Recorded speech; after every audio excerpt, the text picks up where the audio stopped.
What is up, footy lovers? It's Kyle Knotek coming at you from Linköping, Sweden, trying to make you a little bit more footy smart. And by the way, it is super hot here, so if you see me in the demo without a shirt on, you know why. I am not built to live in an oven. But on a serious note, we're going to be focusing on Eden Hazard, who many people believe was one of the best players in this past World Cup, and who also has a reputation for not only getting by players, but sending them to the sports psychologist in the way that he does. We're going to focus on a couple trademark skills of his, which is an under-the-legs tuck trap and an under-the-legs one-touch pass. And we're going to focus on a couple different ways to do this for a couple different situations. So if you want to be schooling people like Eden Hazard, stay tuned and enjoy. Okay, before I turn into that guy, you know the guy I'm talking about, the guy that always stops the training or the clips to explain stuff. We're going to look at the clips as they are, but I want you to focus on two different techniques, and if you can find a difference, massive footy smart extra credit. Ay, ay, ay, that one's hard to recover from. Yeah, I know what I said, but hey, you know we have to watch a replay of this.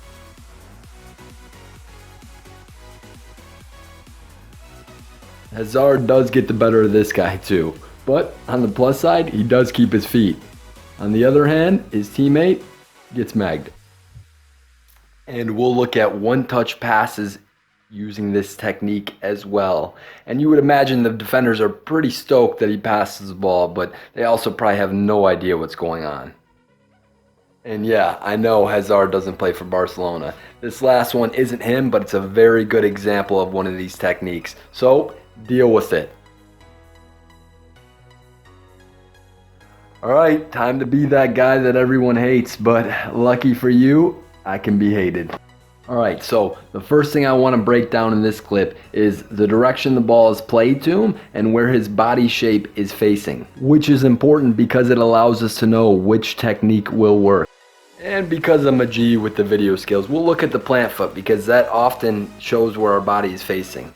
As we can see up here, the ball is obviously coming into a straight line where he's running, and that is important to note. And it leads to this guy looking like he just hit a slip and slide. And here's this technique for a one-touch pass to make defenders going, what? Alright, the second technique, the reach tuck trap. I know you're super excited, but focus, channel your focus. This is important. As you may have noticed, he wasn't moving so much here when he receives the ball, but you can see the ball is played a little bit outside of him, and you can also see his body shape right now. It's facing more of the sideline than where the ball came from, which you can see highlighted here by his plant foot because of this awesome zoom. And you can never have too much zoom. So real quick, let's look at what he's doing with his leg that's going to trap the ball. You'll see he's reaching it out in front of him so he can pull the ball back. And one last time so he can watch his second defender try to close his legs. As I said before, I know this last clip isn't Hazard, but it demonstrates some important points. So listen to the circling dog. We can see that the ball is clearly being played in front of the eventual passer, and I've also highlighted his run here to make it easy to see. One more thing I want to annoy you about is to look where his plant foot is in relation to where the ball is. Very far behind, but this technique is good when you're reaching for the ball. And it's a good move. Look at what it does to the defenders. You have a collective rut row between these 7 guys. To finish this part, we'll look at it being used for a pass as well. We're going to look at a live demonstration from Half Naked, yours truly. It's too hot here, so guess what? For this technique where the ball is coming towards where our body and plant foot are facing, I want to look at the little hop forward we do with our plant foot to get it out of the way. You can see it from the back, but you can also see it here from the side. This time through, we're going to focus on what we do with the touching foot. Hopefully you can see here that I am locking my ankle down and pointing my toes to the ground so I can touch it with the side of my big toe. As you can see here, because I love you, I went out and did it without the ball, ballerina style. To be honest, I can pull this off. Okay, now we're gonna show you the second technique when the ball is coming to the side of you or in front of you when you're running a different direction. You can clearly see the ball is not coming to me, and if you look at my plant foot, you'll see it's facing a totally different direction. I want to focus on what my leg is doing. You'll see I'm reaching my leg forward, and we'll watch it a couple times in slow motion here, but just focus on what I'm doing with my leg, reaching in front of my body. Let's look at what my foot is doing. Now my leg's in front of my body. My foot is kind of tucking the ball underneath, so I'm turning my foot inside to do this. To make this even easier for you to see, we're going to look at it from the side, and I'm also going to show you what I'm doing with my foot without the ball. Also, once again, looking weird in public for you guys. And one more time, we'll finish up in slow motion. And this dog approves, so you have to too. It's the rule. Okay, the pro challenge for the week. We're going to work on first the technique where the ball comes to you. So you're going to start on the same side, you're going to play it off the wall, and after the tuck trap, 1, maybe 2 touches to get the ball off the wall again fast. See how many clean ones you can get in a row.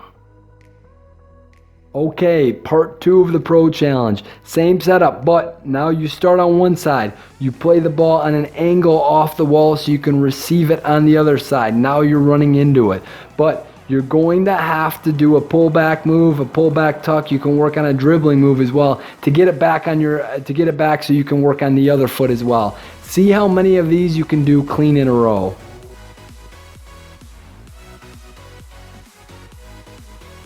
And check this out. I thought this guy was my friend, so I threw a little wave up there. He didn't acknowledge, and actually this wasn't the guy I thought it was. So I put it down or put it like I was blocking the sun. I don't know. I just tried to play it off, but you know, life's tough when you have very few friends.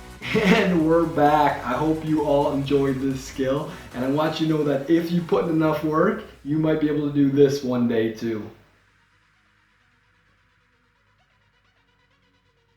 And that's still one of the best players in the world too. But seriously, if you put in the work on a private level, whether it's by yourself, with a friend, with a parent, with a coach, and then you do these in team trainings, and then you're pulling them off in games, then people are gonna be like, what? Where did that come from? And you can tell them whatever you want. But hey, if you said Footy Smart and told them about my videos, you'd find a way in my heart. Also, if you like and subscribe, you're on your way too. But seriously, it helps me connect with more great footy lovers like yourself and pay the game forward, which is what this is all about. I really enjoyed you guys coming along for the ride. Stay classy, footy lovers. And do us both a favor, my friend. Check out these other great Footy Smart videos. If you're on your phone, you can just click on the icon in the corner and see them on my homepage. Or if you're on your computer, go ahead and just click on the video. Once again, I want to thank the YouTube creators who I got the other clips from. I will link their YouTube channels and the videos in the description below. So check out their video after you check out my other videos, legends.